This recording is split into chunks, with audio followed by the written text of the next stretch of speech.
CDS exam हो या NDA exam, jumble sentences से क्वेश्चन आते हैं। मैक्सिमम लोग यहाँ पे ही गलती करते हैं, जिसकी वजह से टाइम तो खराब होता ही है, साथ ही साथ में हम लोगों को मार्क्स भी नहीं मिलते। तो हम लोग है ना कुछ आज ट्रिक्स को डिस्कस करने वाले हैं, कुछ ऐसी चीज़ें जो आपको पता होनी चाहिए और जिनको यूज़ करके हम अपने पेपर के अंदर अच्छा स्कोर कर सकते हैं। तो चलिए आगे बढ़ते हैं। सबसे इंपॉर्टेंट चीज़ तो आपको ये पता होनी चाहिए कि स्टेप 1 होता है सबसे पहले ओपनिंग सेंटेंस को पढ़ना। देखो एग्जाम पॉइंट ऑफ व्यू से ना इस पर्टिकुलर सेक्शन को आप S1 S6 के नाम से जानते हो। S1 एक इंट्रोडक्टरी सेंटेंस होता है, S6 एक कंक्लूडरी सेंटेंस होता है। बेसिकली इन दो सेंटेंसेस के बीच में हम लोगों को पूरे पैराग्राफ को रीफ्रेज करना है ना।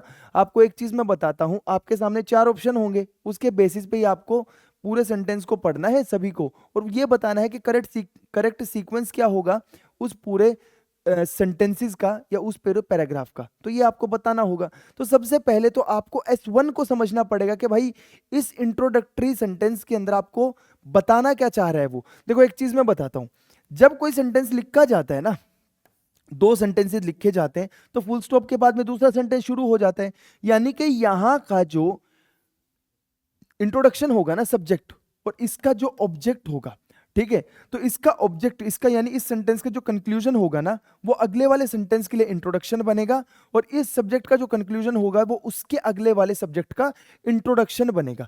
कैसे बनेगा वो आने वाले एक मैं एग्जांपल भी बताऊंगा, उसके अंदर अपन लोग देख लेंगे।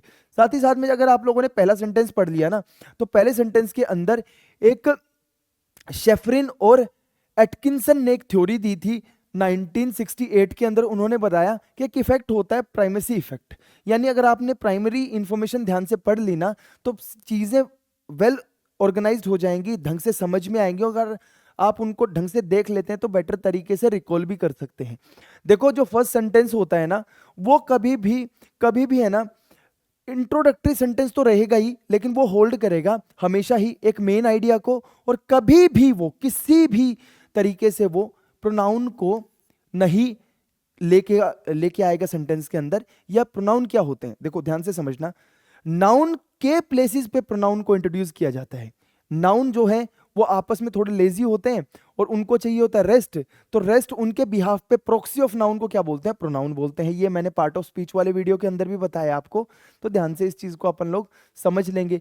अपने को क्या करना है, प्रोनाउन जो होंगे ना, प्रोनाउन जो होंगे, प्रोनाउन के ऊपर अपने को ढंग से थोड़ा सा फोकस करना है, क्योंकि अगर जो प्रोनाउन होगा उससे पहले पक्का कुछ ना कुछ नाउन आया होगा, और क्योंकि नाउन आया है, नाउन की प्रोक्सी क्या है, प्रोनाउन। यानी जो सेंटेंसेस अगर प्रोनाउन से शुरू हो रहे हैं ना डायरेक्टली, ऐसे सेंटेंसेस को हम लोग पहले सेंटेंसेस के फॉर्म में नहीं रखेंगे। लेकिन S1 S2 में क्या होगा, S1 S2 में तो इंट्रोडक्शन तो नाउन के फॉर्म में आ चुका होगा, लेकिन वहां पे जो फर्स्ट सेंटेंस होगा वो प्रोनाउन होगा, लेकिन वो प्रोनाउन होगा जो कि रिप्रेजेंट कर रहा होगा S1 के आइडिया को। कौन, S1 के आइडिया को। मान लो S1 में बताया कभी ग्लोबल वार्मिंग के बारे में बताया, मान लो यही बताया industrial revolution change the world significantly, है ना, इसके बारे में बताया, तो इसके बाद में क्या आ सकता, it had created a lot of opportunities या ऐसा कुछ भी, ठीक है। लेकिन किस चीज ने अपॉर्चुनिटी क्रिएट की, इट का मतलब वो चीज, यानी इसने के बारे में बात हो रहा है, हिंदी में इसकी जगह शब्द आएगा इसने, लेकिन किसने, है ना, इसने किसकी जगह आया है, इंडस्ट्रियल रेवोल्यूशन की जगह आया है। तो यानी कि यहां का जो इंट्रोडक्शन है वही, या यहां का जो कंक्लूजन है वो आगे जाके क्या बन गया, इंट्रोडक्शन बन गया। ये आपको समझ में आना चाहिए। एक एग्जांपल, पहले चीजें समझ लेते हैं, फिर एक एग्जांपल भी बता दूंगा आप लोगों को मैं, है ना। फिर जो भी आपको अगर फ्री नोट्स एग्जाम बहुत पास में है, हमारे पास में बिल्कुल भी टाइम नहीं है कि हम बहुत सारे रिसोर्सेज को कंसल्ट करें, कई जगह धक्के खाएंगे तो पक्का कुछ ना कुछ मिस हो जाएगा, दिक्कत बहुत होने वाली है। तो आप लोगों को फ्री नोट्स मिल जाएंगे, वही नोट्स है ये जो मैं पिछले 6 साल से अपनी मेहनत से, आपके लिए शायद एक पीस ऑफ पेपर हो सकता है, लेकिन मैंने 6 साल दिल लगा करके मेहनत की है इन नोट्स को बनाने के लिए। इन नोट्स के अंदर आपको वो सारे टॉपिक्स मिल जाएंगे, सारा कंटेंट मिल जाएगा जहां से आपका पेपर आने की पॉसिबिलिटी है, ये आपको समझना पड़ेगा। साथ ही साथ में अगर कोई आप सुझाव, सलाह या हमारे से मदद चाहते हैं तो बैरक बडी इंस्टाग्राम के ऊपर जुड़ सकते हैं। देखो इंटेंशन ये नहीं है कि फॉलोअर बढ़ाए जाए, लेकिन एक तरीका तो हो जिसको यूज करके आप हमारे साथ में कनेक्ट कर सके, है ना। बाकी वहां पे भी आपको एग्जाम पॉइंट ऑफ व्यू से इंपॉर्टेंट कंटेंट मिलता रहेगा, और ये लिंक्स जो होंगे सारे के सारे आप लोगों को मिल जाएंगे बैरक बडी इसमें बैरक बडी टेलीग्राम चैनल के जो भी लिंक्स होंगे वो मिल जाएंगे आपको डिस्क्रिप्शन बॉक्स में। एक इंपॉर्टेंट अनाउंसमेंट और है कि आप लोगों के 5 अप्रैल से स्टार्ट होने वाले हैं रिटन ट्रेनिंग प्रोग्राम 2 के एडमिशंस। और जो ये रिटन ट्रेनिंग प्रोग्राम 2 होगा ना, यहाँ पे CDS के कोर्स को कंप्लीटली कराया जाएगा। देखो, मैं दूसरे टीचर्स की तरह शायद किसी के ऊपर कीचड़ उछालना इंटेंशन नहीं है, बट रियलिटी ये है, मैं बिलीव करता हूँ इस चीज़ के अंदर कि आपका सिलेबस डेप्थ में कवर होना चाहिए, नहीं तो फ़ायदा कुछ नहीं होने वाला। क्योंकि डेप्थ में अगर सिलेबस कवर नहीं हो रहा ना, और कुछ चंद एक टॉपिक आपको समझा दिए, तो UPSC तो भाई बहुत सारा कुछ पूछने वाला है।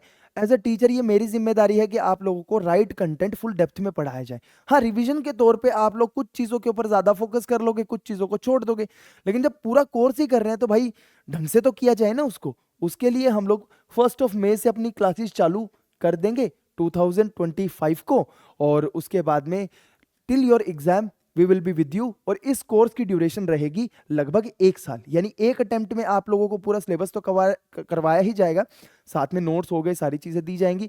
इसके अलावा आपको सपोर्ट करने के लिए, क्योंकि कुछ लोग ऐसे होंगे जो CAPF के लिए भी प्रिपेयर करना चाहते हैं, तो उनके पास में इस कोर्स की अवेलेबिलिटी लगभग 1 साल के लिए रहेगी। ये आपको समझ में आना चाहिए। चलिए आगे बढ़ते हैं, बहुत बोल बच्चन हो गया। बाकी इसके जो एडमिशन का प्रोसीजर होगा उसके बारे में मैं टेलीग्राम के चैनल के ऊपर ही बता दूंगा। अच्छा गाइज, फिर स्टेप 2 आता है कि लॉजिकल कनेक्शंस को अपने को समझना है। जैसे एग्जांपल बताता हूं, कुछ ट्रांजिशन वर्ड होते हैं, हाउएवर हो गया, देयरफॉर हो गया, मीनवाइल हो गया। तो अगर ये सेंटेंसेस के अंदर आते हैं ना, तो ये क्या है, लिंक जनरेट कर रहे हैं, कनेक्टर्स हैं ये। और कुछ ऐसे वर्ड्स भी होते हैं जो कंजक्शन के फॉर्म में काम करते हैं। कंजक्शन का फॉर्म क्या है कि भैया दो सिचुएशंस के बीच में एक ब्रिज को फॉर्म करना। तो कंजक्शन जो है, कंजक्शन को भी आपको समझना पड़ेगा, कंजक्शन की भी इन डेप्थ अंडरस्टैंडिंग आपके दिमाग में होनी चाहिए। और कुछ जो दूसरे पार्ट ऑफ स्पीच है वो भी आपको आने चाहिए। अगर उनके ऊपर आपकी कमांड अच्छी है तो भी इनको इजिली सॉल्व करके चले जाओगे। और कुछ भी नहीं किया होगा, अगर आपको किताब पढ़ने की आदत है ना, तब भी इनको सॉल्व कर सकते हो। देखो इसका एग्जाम्पल बताता हूं। However this process However, this progress come at an environmental cost, must follow a positive idea. However, हालांकि इसका मतलब क्या है, हालांकि भाई ये जो पूरी प्रोग्रेस है ना, ये इन्वायरमेंटल कॉस्ट पे तो आई है, लेकिन हालांकि लेकिन क्या है, इससे लोगों को अपॉर्चुनिटी मिली है रोजगार की या कुछ भी, है ना। कि यानी कि मतलब अगर नेगेटिव आइडिया पहले आ गया, तो उसके बाद में पॉजिटिव आना चाहिए। तो इस चीज को अपने को समझना है। बाकी ये जो बात है ना, कॉग्निटिव साइंस जिसको स्कीमा थ्योरी बोलते हैं, हमारे ब्रेन के अंदर एक सिस्टम होता है जिसमें हमारा ब्रेन जो है फैमिलियर पैटर्न को खुद ब खुद कनेक्ट कर लेता है। और यही रीजन होता है, अगर किसी इंसान की रीडिंग स्किल्स अच्छी है ना, तो खुद ब खुद अच्छा परफॉर्म कर लेता है इस पर्टिकुलर सेक्शन के अंदर। और ये जो थ्योरी है ना, ये बार्टलेट ने दी थी 1932 के अंदर। देखो मैं थ्योरीज जानबूझ के लिखता हूं ताकि जो मैं बात बोल रहा हूं ना उसके पीछे आर्ग्यूमेंट हो। हवाई किले बना करके है ना, मैं आपका पागल नहीं बनाना चाहता। ये चीज प्रूवन है, ये आपको समझनी पड़ेगी। फिर स्टेप 3 है कि हम लोगों को प्रोनाउन और आर्टिकल के रेफरेंसेस को ध्यान से देखना है। देखो जैसे दिस हो गया, दैट हो गया, दीज हो गया, दोज हो गया, ये किसी अर्लियर आइडिया का भी हमें बताते हैं, के बारे में बताते हैं। जैसे कि this led to widespread deforestation, यानी कि इसकी वजह से वाइड स्प्रेड डिफोरेस्टेशन हुआ। किसकी वजह से हुआ वो भी तो आना चाहिए ना सेंटेंस के अंदर, क्योंकि पूरा पैराग्राफ है। जिसकी वजह से हुआ वो सेंटेंस पहले आएगा, यानी वो कंक्लूजन इस सेंटेंस का क्या बन रहा है, वो कंक्लूजन इस सेंटेंस का क्या बन रहा है, इंट्रो बन रहा है। ये आपको समझना पड़ेगा, ठीक है। What is this, यानी प्रीवियस सेंटेंस में कुछ ना कुछ तो उसके बारे में बताया होगा ना, ये आपको पता रहना चाहिए। देखो मेमोरी और रीडिंग जो कॉम्प्रिहेंशन है ना, इसको लेकर के एक कोहेरेंस थ्योरी है, यानी कि हमारा दिमाग है ना लॉजिकल टेक्स्ट के फ्लो को डिटरमाइन या लॉजिकल टेक्स्ट के फ्लो को समझने की कोशिश करता है। और ये बात मैं नहीं बोल रहा, ये बात बोली थी किनस्टेश ने बोली थी और वैन डेजिक ने बोली थी 1978 के अंदर। इसके ऊपर पूरी थीसिस है, तो इसको भी आप लोग ध्यान से देख सकते हैं। लेकिन हमारे काम का ये नहीं, हमारे काम का ये है कि अपन लोगों को क्या करना है, दूसरे पहले सेंटेंस का कंक्लूजन अगले सेंटेंस का क्या बन रहा है, इंट्रोडक्शन बन रहा है। ये आपको क्लियरली पता होना चाहिए। उसके बाद में अगर क्रोनोलॉजिकल ऑर्डर को अरेंज कर लेते हो, साथ ही साथ में अगर कॉज इफेक्ट के ऑर्डर को आपका पता होगा ना, यानी इंट्रोडक्शन क्या है, पहला लास्ट वाला इंट्रोडक्शन, पहले वाले का कंक्लूजन होगा। तो ऐसे करके अगर आपको क्रोनोलॉजी पता है तो काम हो जाएगा। जैसे कि अगर वक्त की बात होगी, आप ये बताओ, अगर 14th सेंचुरी की बात हो रही है और फिर 16th सेंचुरी की बात हो रही है, तो यार 14th सेंचुरी तो क्रोनोलॉजी में पहले ही आती है ना, तो हमेशा जो वक्त की बात हो रही है ना उसको पहले लिखो, उसके बाद दूसरा सेंटेंस आएगा, क्योंकि कोई भी राइटर होगा वो हैफ हजार्ड मैनर में पूरे पैराग्राफ का कंपोज नहीं करेगा या उसको नहीं लिखेगा, ये हमें पता रहना चाहिए।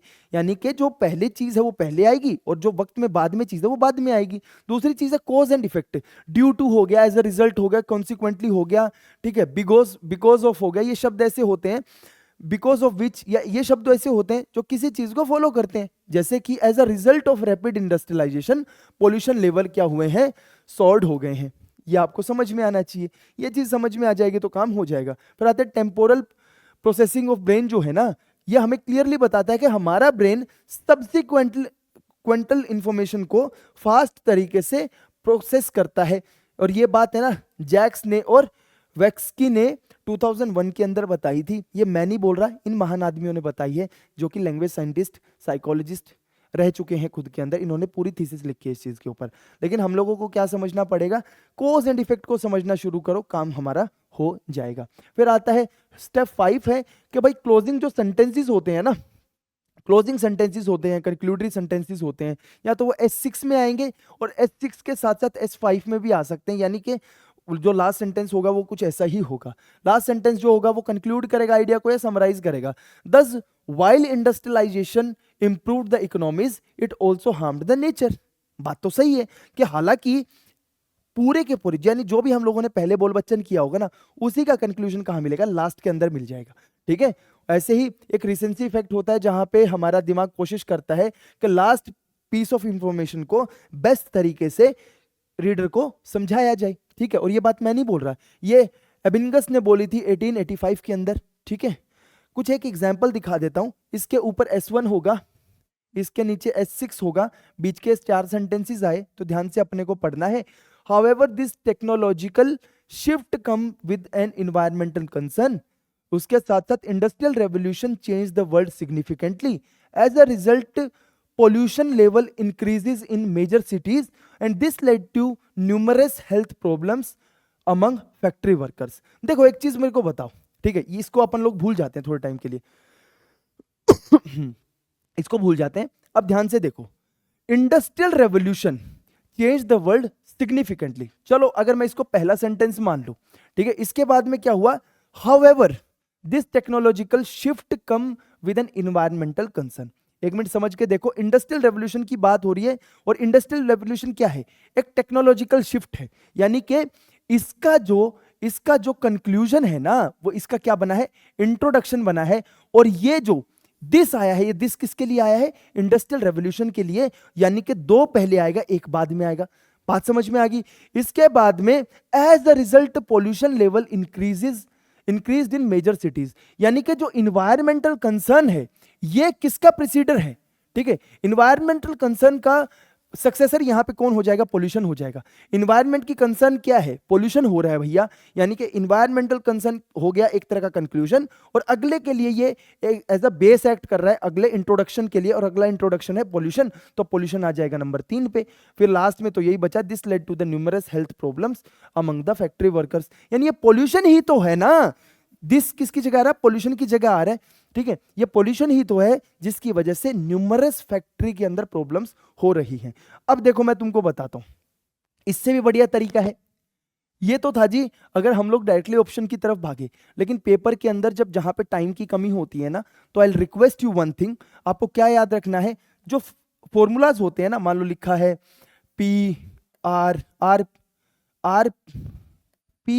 PRSQ लिखा हुआ या ऐसे कोई ऑप्शन लिखे हुए हैं, तो ईमानदारी से देखना, अपने पास में 4 ऑप्शन है और 4 ऑप्शंस के सही होने की प्रोबेबिलिटी क्या होगी, कौन सा, 4 फैक्टोरियल तरह के कॉम्बिनेशन बन सकते हैं। ठीक है, 4 फैक्टोरियल का मतलब हो गया 24 अलग अलग है ना, 24 अलग अलग ऑप्शंस का कॉम्बिनेशन बन सकता है। ठीक है, अब ऑप्शन का कॉम्बिनेशन बन सकता है, हम लोग सारे ऑप्शन तो ढंग से पढ़ नहीं सकते, हमारे पास इतना टाइम भी नहीं है, तो आई रिक्वेस्ट यू कि हमेशा है ना ऑप्शन बेस्ड अप्रोच से जाना चाहिए। क्या करना है, ऑप्शन बेस्ड अप्रोच से जाना चाहिए। सबसे पहले ये देख लो कि सबसे कॉमन वाला कौन सा है। अगर मान लो ये भी पी से शुरू हो रहा है और ये भी पी से शुरू हो रहा है और ये आर से शुरू हो रहा है, तो ये देख लेना कि पी से हम लोग लाइन पढ़नी शुरू कर ले। फर्स्ट वाला पी से है, ठीक है, फर्स्ट वाला पी से आ गया यहाँ पे। तो पी में हाउएवर तो भाई स्टार्टिंग में नहीं आता, हाउएवर तो स्टार्टिंग में नहीं आता, यानी ये चार जो है ये गलत हो गए। क्यू से स्टार्ट करते, क्यू द इंडस्ट्रियल रेवोल्यूशन जो है वो क्या है, सेकंड नंबर पे आ रहा है, ये वाला हो सकता है। तो फिर इसके बाद में सीक्वेंस हम लोग पढ़ के देख लेंगे, ये सीक्वेंस आ गया इसका और हमारा आंसर ठीक हो जाएगा। यानी कि ऑप्शन की अप्रोच से हम लोगों को जाना है। जहां पे कंफ्यूजन ज्यादा हो, हमेशा ऑप्शन से पेपर को अप्रोच करो, ज्यादा इफेक्टिवली अच्छे मार्क्स आप स्कोर कर पाओगे, परेशानी भी नहीं होगी और एग्जाम के अंदर कंफर्टेबली पेपर स्कोर कर पाओगे। एक चीज और याद रखना, इस सेगमेंट को सही किए बिना आपका एग्जाम क्वालिफाई नहीं होने वाला, क्योंकि ये फ्री के मार्क्स हैं। सच बता रहा हूं, वोकैबुलरी आपको परेशान करेगी, रूल्स आपको परेशान करेंगे, बट अगर आपकी रीडिंग स्किल्स अच्छी हैं तो ये सेगमेंट आप इजीली अच्छा करके जा सकते हो। 3 चीज को मैं कंक्लूड कर देता हूं, क्या क्या चीज आपको याद रखनी है, यानी कि कॉज इफेक्ट के सिचुएशन को याद रखना। यानी यहां पे जो आपने बोला है कंक्लूजन, वो इसका इंट्रोडक्शन बनेगा, और अगर इसका इंट्रोडक्शन बना तो क्या होगा, उस इंट्रोडक्शन की जगह आप लोगों को नाउन को रिप्लेस करना है प्रोनाउन के साथ में। एक चीज समझ में आई। दूसरी चीज आपको याद रखनी है क्रोनोलॉजी, जितनी सही आप क्रोनोलॉजी बिठा सकते हो उतना इजीली सोल्व कर पाओगे। और तीसरा है जी ऑप्शन बेस्ड अप्रोच। अगर ये 3 चीज कर ली इफेक्टिवली, यहां पे 10 के 10 क्वेश्चन आप सही कर दोगे। सेम यही चीज हम लोग जो पैराग्राफ सेंटेंस जंबल्ड होता है ना, उसके अंदर भी देखेंगे, डेप्थ में समझ लेंगे। तो आज के इस वीडियो में इतना ही था, ठीक है। अच्छा, एक चीज हो रहा है, अंत में यही बोलूंगा कि अपने दिमाग को ट्रेन करो इन पैटर्न्स को रिकॉग्नाइज करने के लिए। ये मैं नहीं बोल रहा, चंकिंग थ्योरी बोलती है मिलर की, जिन्होंने 1956 में ऐसा बोला था। साथ में साइंटिफिक टेक्निक्स को अप्लाई करना है भाई। जब तक हम लोग ब्रेन की फंक्शनिंग को नहीं समझेंगे, चीजों को इफेक्टिवली नहीं कर सकते। मूर्खों की, इसी को अपन लोग स्मार्ट वर्क बोलते हैं। शरीर का काम करने का एक तरीका है। अगर आप गर्म शरीर के साथ में और ठंडे एरियाज के अंदर चले जाते हो, अचानक से ठंड आपके साथ में एक्सपोज हो जाते हो, तो आप बीमार हो जाओगे। ये निहित बात है, मूर्ख से मूर्ख इंसान को भी ये बात पता है। तो अगर वहां बात आपको समझ में आ सकती है तो यहाँ पे क्यों नहीं समझ में आ रही, ठीक है। और बाकी ये सारी चीजें कैसे होंगी ठीक, प्रैक्टिस के साथ में ठीक होंगी, ऐसा किसी जगह पे नहीं लिखा हुआ। ये मैंने अपनी पढ़ाई से इस चीज को क्रिएट किया है, आप तक लेके आया हूं, ठीक है। पढ़ाने के लिए कंटेंट तो दुनिया पढ़ा रही है, बट तरीका सिखाना जरूरी है, क्योंकि तरीका सीखने में ही सारी उम्र लग जाती है। यही मुझे आपको बताना था। अंत में इतना ही बोलूंगा कि जो फ्री नोट्स हैं, इस इंग्लिश वाले सेगमेंट के लिए एग्जाम बहुत पास है, और भी बहुत सारी चीज़ें आपके दिमाग में पैरेलल लाइफ में चल रही होंगी। तो टाइम बचाने के लिए फ्री नोट्स जो कि मैंने अपने एक्सपीरियंस से बनाए हैं, खुद के हाथ से बनाए हैं, वो सारे के सारे आपको बैरक बडी टेलीग्राम चैनल के ऊपर मिल जाएंगे। लिंक डिस्क्रिप्शन बॉक्स में गिवन है। प्रधानमंत्री ज्ञान बांटो योजना नाम की एक योजना हम लोग चलाते हैं, जिसका इंटेंशन होता है आप जैसे गरीब स्टूडेंट्स की, जो कि सच में नीड में है, उनकी हेल्प करना, सही नोट्स के साथ में, सही रिसोर्सेज के साथ में। और एक चीज़ याद रखना कि फ्री नोट्स के लिए आप लोग हमारे साथ आ सकते हैं, ठीक है। और अंत में इंटेंशन बहुत क्लियर है कि आप लोगों का फायदा होना चाहिए। तो हमेशा बस एक ही याद रखना बात जीवन के अंदर, कि इरादा एक होगा और नेक होगा तो सफलता जरूर मिलेगी, नहीं तो नहीं मिलेगी। आज के इस वीडियो में इतना ही था, मिलते हैं किसी और वीडियो के साथ में, तब तक के लिए जय हिंद।